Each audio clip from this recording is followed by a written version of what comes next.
My mother waited until 84 people were watching before she reminded me that I was not really part of the family I had spent a decade feeding.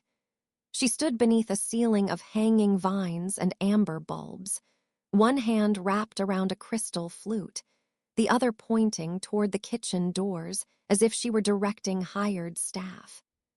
Behind her, two photographers were arranging velvet chairs for what the printed program called the Ellison Heritage Portrait.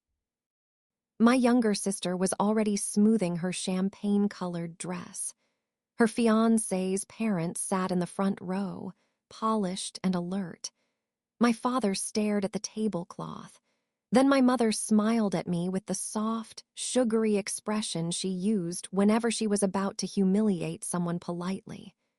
"Mara, darling, the photographs are for immediate family. You can stay with your team until we're finished." The room went so still that I could hear the ice shifting in the oyster trays. My 6-year-old daughter, Poppy, was not at the party. She had been forbidden from coming because, according to my mother, she was too unpredictable for an elegant evening. I had accepted the catering contract anyway, prepared 4 courses from my grandmother's recipes, paid vendors my mother had booked under my company's name, and spent 3 weeks pretending I had not discovered the folder that explained everything. But when my mother told me to wait in the kitchen while strangers arranged themselves inside the family I had helped keep alive, I removed my chef's jacket, folded it over the back of a chair, and asked the photographer to leave the lights exactly where they were. I wanted everyone to see clearly. To understand why, you have to go back 22 days. At 5:45 on a Tuesday morning, I was glazing pear tarts in my commercial kitchen while my 6-year-old daughter, Poppy, sat beside the flour bins in purple pajamas, whispering encouragement to a bowl of whipped cream. Poppy entered every room like an open window. Loud laugh, endless questions, no instinct for becoming invisible. My mother called her undisciplined. My late husband, Daniel, had called her proof we were doing something right. Daniel died in a highway accident when she was 2, and Juniper and Salt Catering, the company we built from a used oven, a borrowed van, and Grandma June's recipe cards, became the structure that kept us alive. Grandma June's favorite saying hung above my prep table: "A table tells the truth about who is welcome." I thought it was about hunger. I had not yet learned it was also about belonging. That morning, my mother called before 7, which meant she needed something expensive, and ordered me to a family planning dinner on Thursday. My parents' dining table was covered in linen samples, floral sketches, and a color-coded binder. My younger sister, Vanessa, who had stopped working after becoming engaged to Adrian Caldwell, sat beside my mother reviewing glassware. The Caldwells owned medical clinics, a vineyard, and the sort of inherited confidence that made my mother treat their approval like a public office. Evelyn announced that her 62nd birthday would be a celebration of family continuity at the Glasshouse Vineyard. More than 80 guests, a quartet, formal portraits, and a 4-course menu built from Grandma June's recipes. Then she turned the menu toward me and said, "You'll handle dinner. That can be your gift." The request was worth a month of payroll, but I had spent 10 years cooking every family holiday and funeral without charge, so I asked for the final guest count. Then she opened the portrait tab and said Poppy would not be invited. My daughter was supposedly too restless for an elegant evening, while Adrian's young relatives were welcome because they had been raised around formal events. My father studied his napkin. Vanessa called the decision practical. I stood and said they would need another caterer. My mother smiled and explained that the venue, rentals, florist, and photographers had already been booked through Juniper and Salt using credentials I had once shared for a church fundraiser. My company was the client of record. My card had paid the deposits, and cancellation would cost thousands while damaging my standing with local vendors. She had not asked for a favor. She had built a trap and put my business name on it. I drove home without music and made one immediate decision. Poppy would never audition for a place in a family that treated her presence as damage. She would spend the party with people who celebrated her. The rest required records. I confirmed the contracts, then opened 10 years of family event files and priced every unpaid anniversary, funeral, shower, holiday, and church reception at the rates I had charged real clients. 19 events totaled $28,740. Clipped inside the folder was my mother's signed promise from an earlier anniversary dinner that all family catering costs would be settled after her birthday celebration. An old Christmas photograph slipped out with it. My parents, Vanessa, Adrian, and several cousins were smiling by the tree. I appeared only as an arm carrying a platter. Poppy was not visible. Grandma June's saying returned to me. A table tells the truth about who is welcome. Apparently, so does a photograph. Vanessa soon arrived with expensive menu changes requested in Margaret Caldwell's name. Beef instead of pork, individual desserts, imported cheese, and a seafood display. When I mentioned the added cost, she said Mom expected me to manage it. Adrian came in behind her, kind and oblivious, and chatted with Poppy while Vanessa confirmed that I would wear neutral chef whites for the candid photographs. When I asked who had demanded Poppy's exclusion, she said only that people who understand what is at stake agreed it would be easier. She left before explaining what exactly was at stake. I offered my mother a compromise. Poppy could attend dinner and leave before portraits. She claimed the photographer prohibited disruptive children, but refused to send me the policy. Instead, she revived a story about Grandma June's antique music box, saying Poppy had climbed onto the sideboard and broken it during Vanessa's engagement luncheon. I remembered Poppy spending that afternoon at the pond with Grandma June's closest friend, Mrs. Bell, while Vanessa hurriedly swept pieces from the dining room floor. Poppy remembered feeding peas to a one-footed duck and never touching the music box. Mrs. Bell, 83 and incapable of decorating a lie, confirmed that Vanessa had pulled the carousel down with a charger cord. She had told my mother the truth 2 days later. Evelyn answered that she did not want the matter complicated. That changed everything. Vanessa's lie had been cowardly. My mother's choice to preserve it was deliberate. The false story turned a lively child into a risk and made exclusion look responsible. When I confronted Vanessa privately, she admitted the accident and said the story had merely become simplified. She argued that Margaret Caldwell valued family stability and that one chaotic evening could threaten her engagement. Poppy, in her view, was not a niece but an unpredictable visual element. Then she checked her phone and said, "After the party, none of this will matter." The wedding was nearly a year away. Her phrase followed me to the bank, where I learned the contracts could not be transferred without my mother's cooperation. She ignored every written request and answered with voice messages about sacrifice and the cruelty of daughters who counted money. I saved them all. That evening, Poppy was drawing our house with a blue marker when she asked, without looking up, whether Grandma thought she was bad. Vanessa had told someone on the phone that the party would be calmer without her, and children hear the sentences adults assume will pass over their heads. I put down the knife in my hand and knelt beside her. I told her she was not difficult, defective, or embarrassing. She was a child with a loud laugh and quick feet, and anyone who needed her to become less alive in order to feel comfortable was describing their own limits, not hers. Then I told her about the picnic Aunt Tess and I were planning for the same afternoon.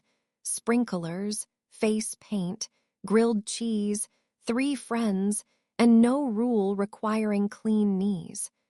Poppy asked what the occasion was. "Because you belong somewhere without proving it," I said. She accepted that answer more easily than I ever had. My best friend Nina Alvarez, a legal assistant, read the contracts and circled 4 words: Juniper and Salt, client of record. What had felt like the lock was also the key. The venue, vendors, schedule, and program answered to me, not my mother. In the photographer's preliminary timeline, Nina found a mysterious item called the Heritage Installation Reveal, scheduled just after the birthday toast. 2 days later, the Glass House coordinator delivered a thick envelope of final vendor documents to my kitchen. Inside was the floor plan, table map, floral notes, and a sealed folder from Voss and Arden Photography. The label read Client Copy, Juniper and Salt. I opened it. The first page described a premium portrait package booked by V. Ellison. 20 planned images. A large framed print for the fireplace at my parents' house. A private album titled The Ellison Line. I read the shot list slowly. Evelyn and Howard at the vineyard gates. Evelyn with Vanessa beneath the fig tree. Vanessa and Adrian with his parents. 3 generations. Evelyn, Vanessa, and 2 of Adrian's young cousins. The Ellison women. The future family. There were 20 photographs, and neither Poppy nor I appeared in any of them. At the bottom, a handwritten note read, "Per Vanessa, no Mara, no child. Keep service staff out of heritage compositions." Service staff. I was not simply excluded from the portraits. I had been reclassified. I copied every page before returning the originals to the vendor envelope. I did not call Vanessa, confront my mother, or announce what I had found. Anger wanted noise, but experience had taught me that noise gives dishonest people something new to discuss. Paper does not change its story because somebody cries. A written instruction remains written. A canceled appointment stays canceled. A deposit keeps its date. I placed the copies in a plain folder between produce invoices and staff schedules, where they looked almost boring. That was exactly what I needed. My family had always depended on my emotional reaction becoming the main event. This time, the evidence would remain larger than my feelings. I stood at my prep table with the folder open beside trays of rosemary dough, and the full design of the evening became visible. My mother's birthday was not a celebration. It was a presentation for the Caldwells. Vanessa wanted a carefully edited family, the sort that looked affluent, disciplined, and uncomplicated above a fireplace. My business would supply the setting. My grandmother's food would supply the warmth. My daughter and I would supply our absence. The folder also contained the invoice. The portrait package had cost $3,300. The deposit had been paid by check 7 months earlier. 7 months earlier was 2 months after I had loaned my parents $16,500. That loan had been for my father's cataract surgery and repairs to the foundation drain under their house. My mother had cried when she asked. My father had avoided my eyes.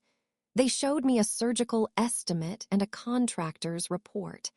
I transferred the money and wrote family loan in the memo. A week later, my mother said the surgery had been delayed because the doctor wanted to try new medication first. The drainage repair, she said, could wait until spring. I had been buried in holiday bookings and believed her.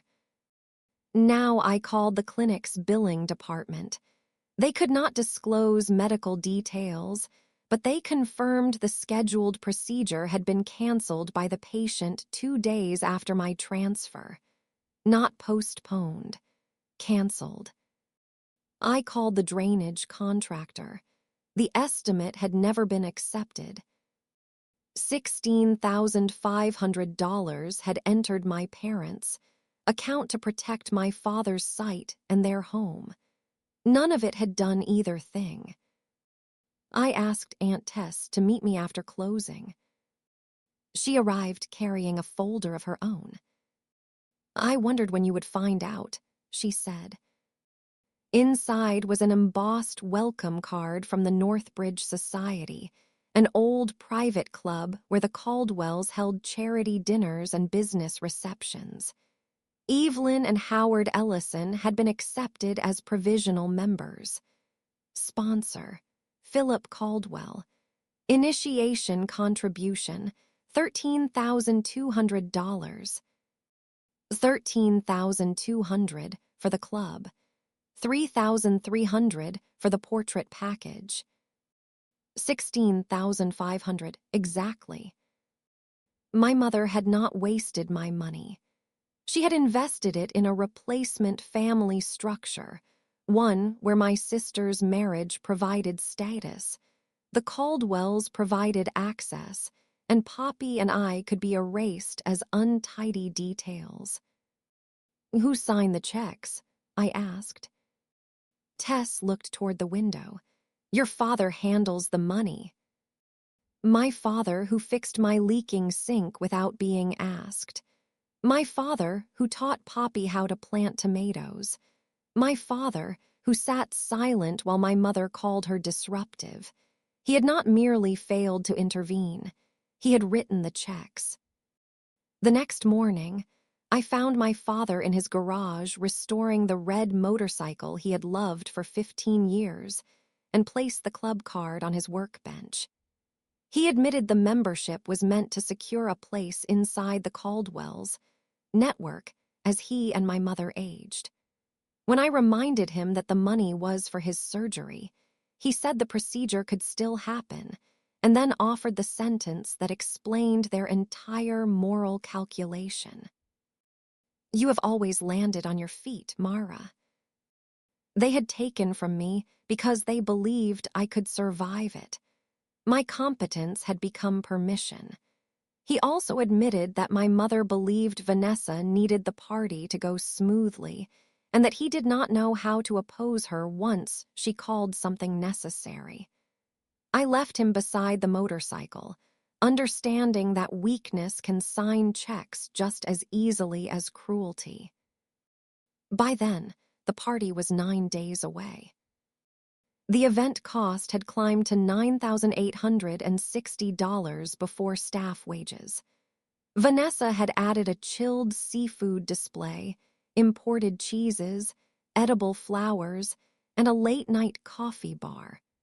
My mother sent messages correcting the shade of napkins while ignoring every question about payment. I considered canceling. I considered walking away from the deposits, taking the financial hit, and letting them explain the empty conservatory. But cancellation would punish my employees and damage vendors who had done nothing wrong. It would also let my family tell the story they wanted. Unstable widowed daughter ruins mother's birthday in jealous rage. So I made a different choice. I would perform every obligation in the contracts. The food would be extraordinary. The timeline would run perfectly. The tables would shine. No one would be able to say I failed. And when the moment came, I would not accuse. I would document. I spent the final week cooking as if Grandma June herself would taste every tray.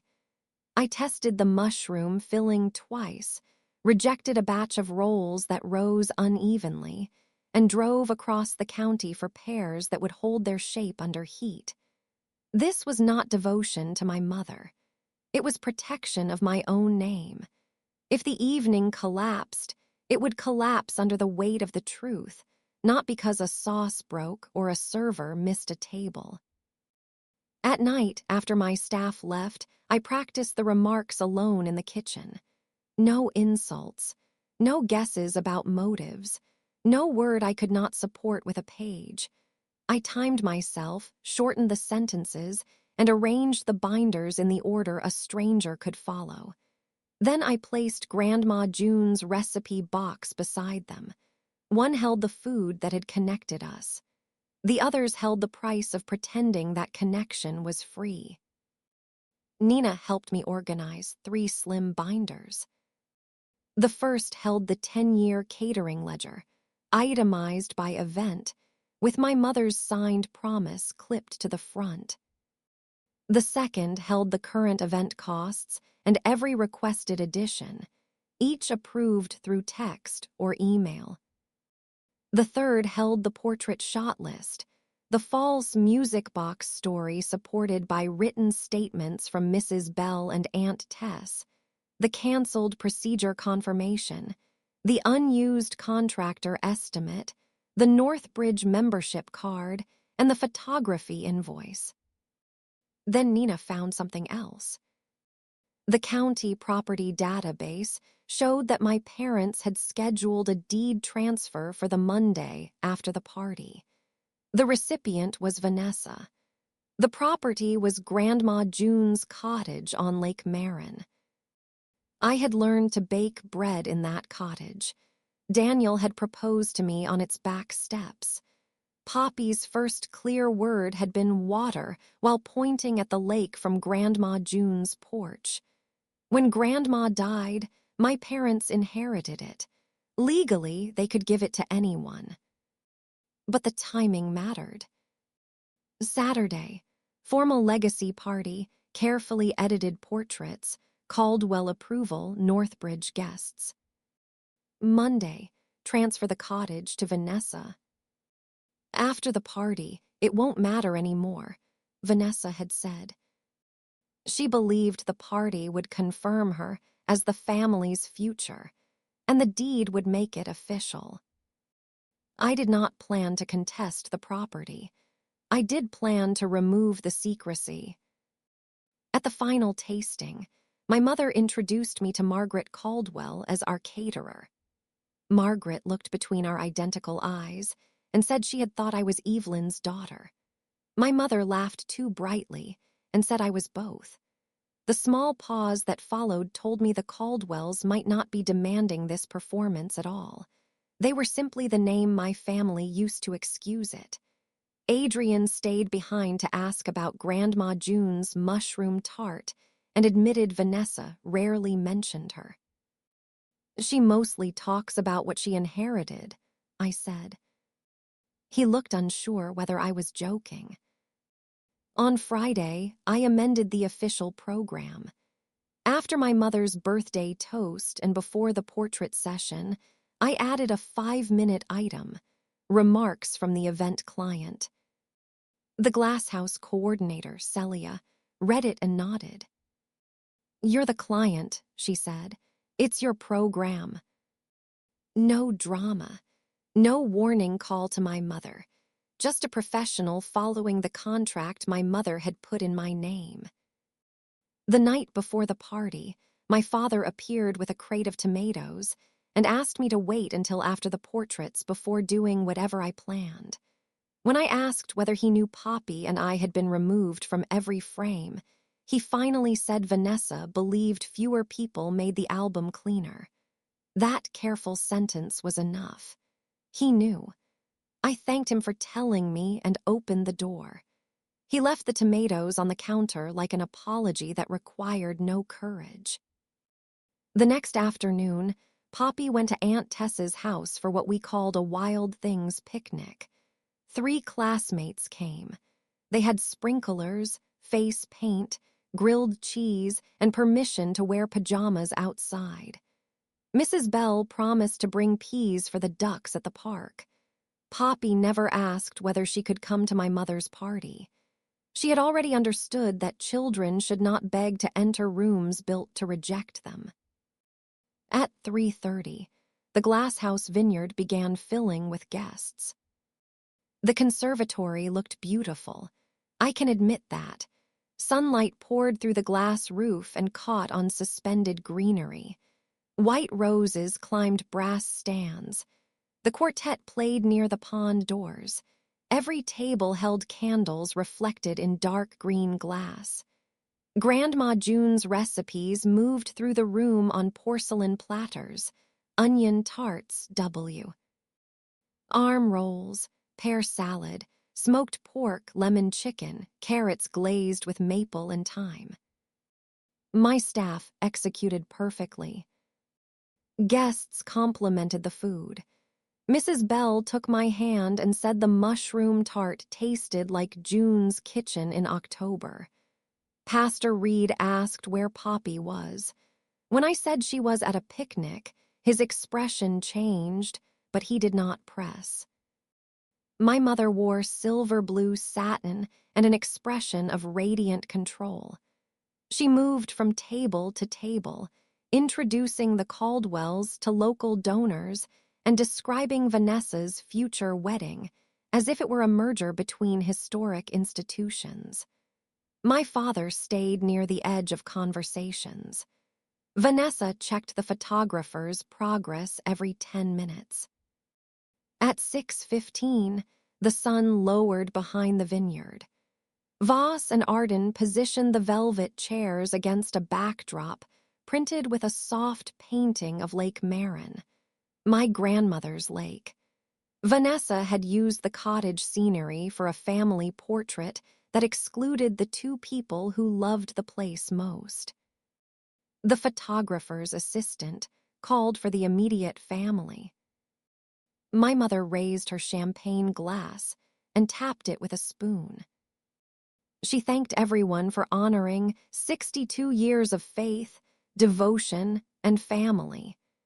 She thanked the Caldwells for welcoming Vanessa. She praised my father's loyalty. She described Vanessa as the daughter who would carry the Ellison traditions into the future.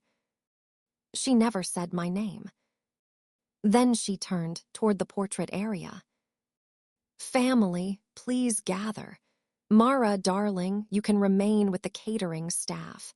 We'll call you if we need anything." A few guests looked down. Others looked directly at me. Vanessa gave the photographer a small, impatient gesture, as though I were delaying the light. I removed my chef's jacket. "Before the photographs," I said, "the event client has 5 minutes on the program." My mother's smile tightened. "Not now." Celia stood beside the sound system, holding the printed timeline. "It is scheduled now," she said calmly. I walked into the circle of portrait lights, carrying 3 binders. I did not feel brave. I felt exact. My mother has spent months preparing a celebration of family continuity, I began. Since Juniper and Salt is listed as the legal client for tonight's event, I want to make sure the record of that continuity is complete. The word legal moved through the room like a draft. I opened the first binder. Tonight's food, rentals, staffing, and approved additions cost $9,860 before tax. My mother described the catering as my birthday gift to her. This is the 20th family event my company has provided without payment. I lifted the ledger. The previous 19 events, priced at the same rates I charged other clients at the time, totaled $28,740. Somebody near the back whispered, 28,000. I held up my mother's handwritten note. After my parents' anniversary, Evelyn Ellison promised in writing that all family catering costs would be settled after this birthday celebration. Tonight is that celebration. My mother rose halfway from her chair. Mara, this is grotesque. No, I said, it is itemized. A small sound came from Aunt Tess. It might have been a laugh. I placed the ledger on the gift table. Across the final page, I had stamped account closed. Happy birthday, Mom. The balance is forgiven. This is the last free event Juniper and Salt will ever provide to any member of this family. The room remained quiet. Vanessa stood. You have made your point. Can we please continue? I have not reached your part. Her face changed. I opened the second binder. This portrait session is called the Ellison line. It contains 20 planned images and a framed enlargement for my parents' fireplace. The booking instruction says, no Mara, no child. Keep service staff out of heritage compositions. I turned toward the photographer. Is this the shot list your studio received? He looked at the page, then at Vanessa. Professional ethics won by a narrow margin. Yes, he said. Those were the client instructions submitted with the booking. Submitted by whom? Vanessa Ellison. Adrian turned toward her. Vanessa's voice sharpened. It was a composition decision. Poppy and I were not removed from a composition, I said. We were removed from the family and reassigned to service. My mother pressed both hands to the table. Poppy was not invited because she cannot behave appropriately. I nodded.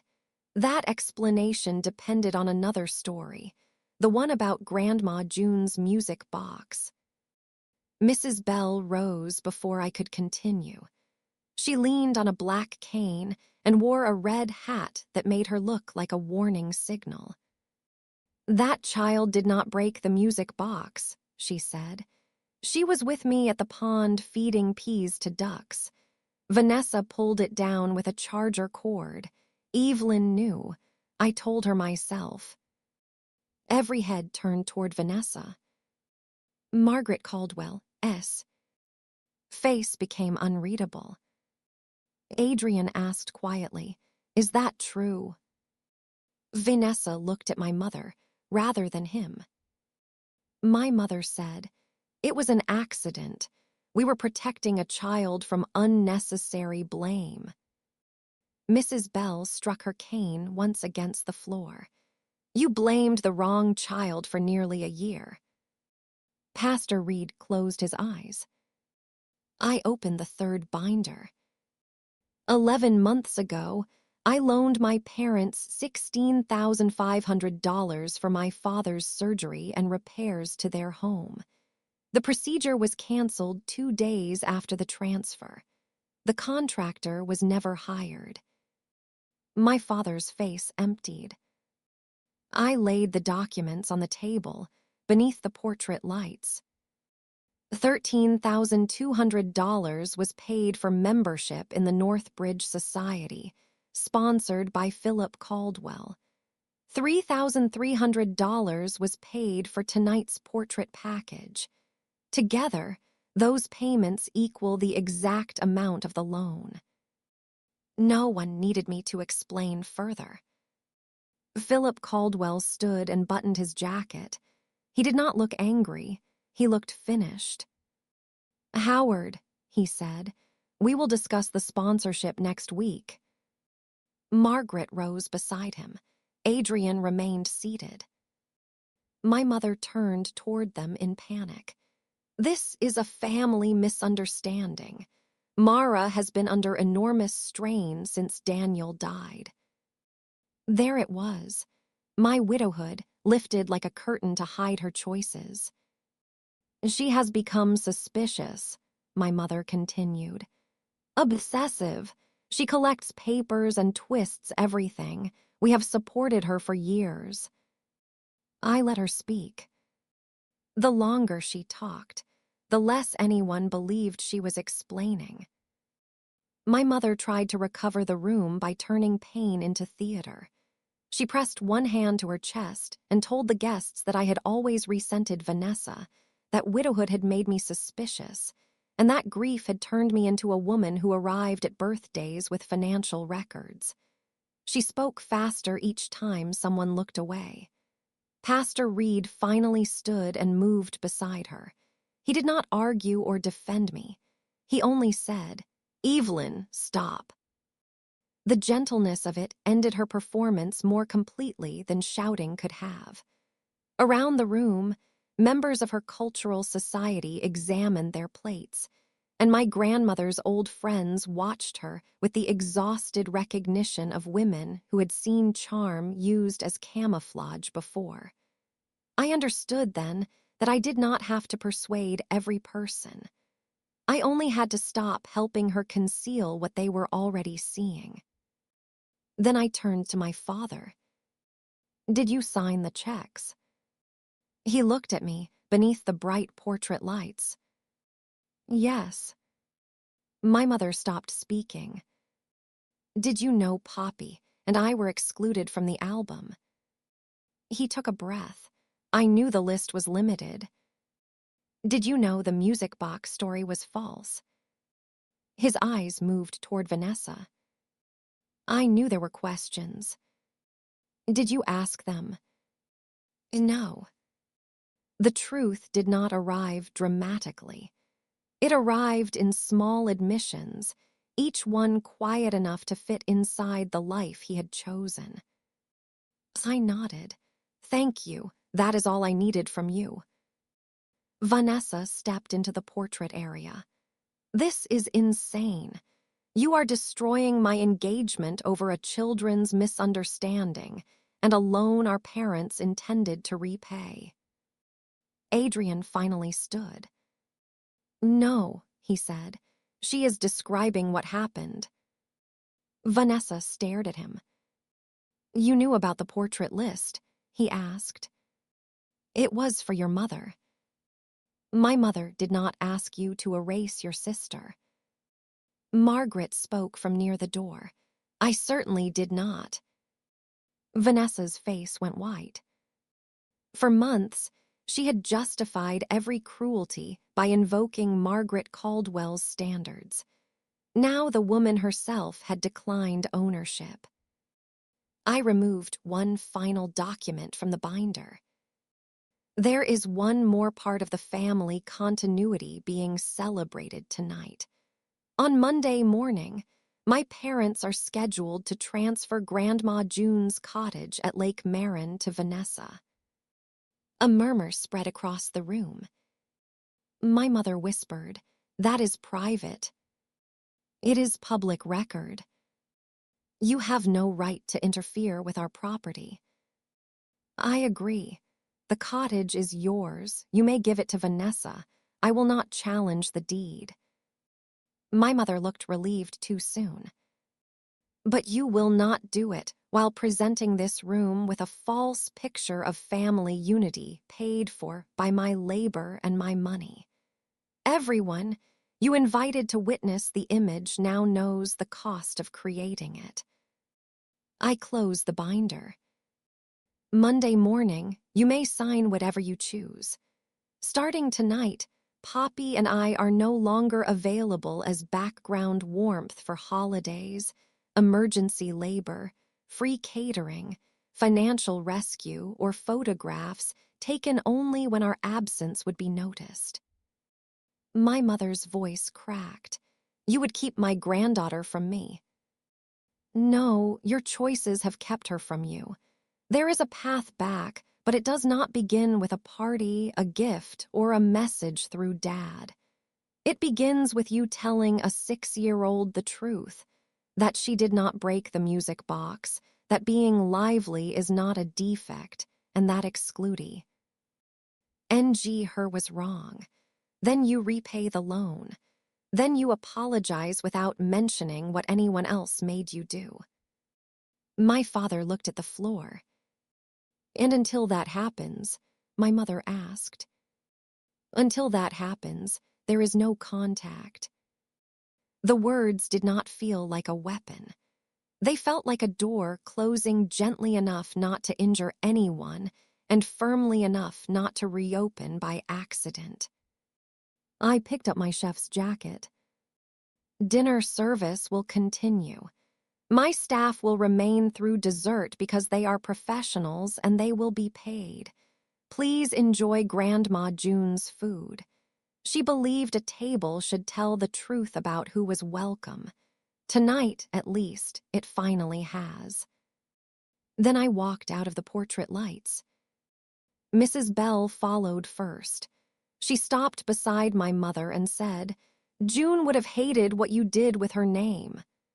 Then she took Aunt Tess's arm, and together they left for Poppy's picnic, where the grilled cheese had apparently become a dinner event. Several guests stayed. Several left. Pastor Reed remained beside my father. Philip and Margaret Caldwell departed without the album preview. Adrian walked outside alone, then returned 10 minutes later and placed Vanessa's engagement ring on the table in front of her. I did not hear what he said. I did not need to. The photographers packed away the lake backdrop before sunset. Celia later told me that my mother ordered the cake cut after half the room had emptied. She stood beside the velvet chairs while servers cleared untouched champagne glasses. No one asked for the heritage portrait.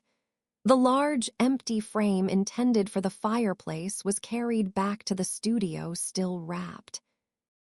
I left through the service entrance after checking every staff time sheet.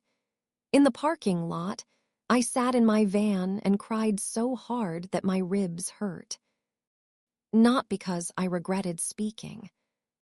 Because my father had answered honestly at last, and the truth was exactly what I feared. He had known enough. He had always known enough. He loved Poppy. He loved me. But when love required him to oppose my mother, he chose quiet and called it peace. There are betrayals made of hatred, and there are betrayals made of weakness. The second kind can be harder to leave because they arrive wrapped in tenderness. They fix your sink. They bring tomatoes. They teach your child to ride a bicycle. Then they remain silent while someone teaches her she is unwanted. At Aunt Tess's house, the Wild Things picnic was still going at 9:30. Poppy had a green dragon painted across her face and was wearing one rain boot. She ran toward me yelling, "Mom, we made a river." The river was a garden hose, directed through Tess's flower bed. I dropped to my knees and held her. "Did Grandma like her party?" she asked. I looked at my daughter's bright, paint-smeared face. For once, I did not protect the adults by confusing a child. "Grandma made some unkind choices," I said. "I told her they were not allowed anymore." "Was she mad?" "Yes." "Are you in trouble?" "No." Poppy thought about that. Can grown-ups be in trouble? "Absolutely." She nodded, satisfied, and dragged me toward the artificial river.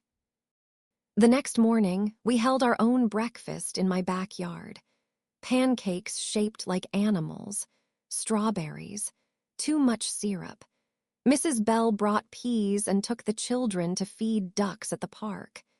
Aunt Tess put Grandma June's old green tablecloth over a folding table, and nobody cared that one corner dragged in the grass. I took a photograph of Poppy jumping through the sprinkler. Her hair covered half her face. One foot was off the ground.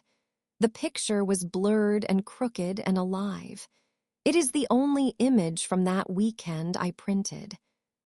On Monday, my parents transferred the lake cottage to Vanessa. I did not stop them. For a week, I mourned the loss as if the building had burned. Then I understood that the cottage I loved was not the deed. It was Grandma June's hands folding dough, Daniel laughing on the porch, Poppy saying water. My mother could give away boards, stone, and shoreline. She could not transfer the part that lived in me. Consequences arrived without my help. The Northbridge Society suspended my parents' membership application after Philip Caldwell withdrew his sponsorship. Vanessa and Adrian ended their engagement.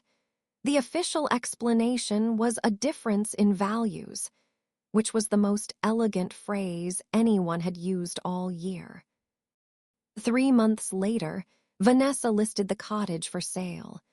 She had already committed deposits to a wedding that would not happen and could not afford the property taxes and repairs. A retired teacher from another state bought it. I drove past once, saw children's bicycles leaning against the porch, and kept driving. The grief was sharp, but it was clean. My father repaid the loan in 2 parts. The first check was for $9,000. He had sold the red motorcycle. The second came 6 months later after he refinanced a small investment account. Each envelope contained only a check and one sentence in his handwriting. The first said, "You were right to ask." The second said, "I knew enough and chose not to know more."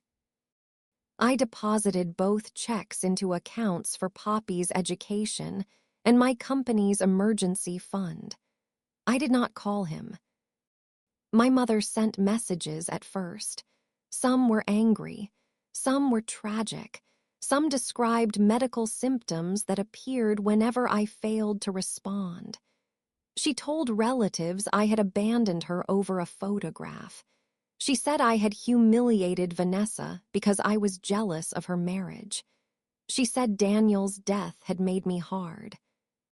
I saved every message, then stopped listening. No contact is not a punishment. It is the period in which reality is allowed to exist without being edited by the person who harmed you. Juniper and Salt had its best year after the party. Several guests hired us. The Glass House recommended us for future events.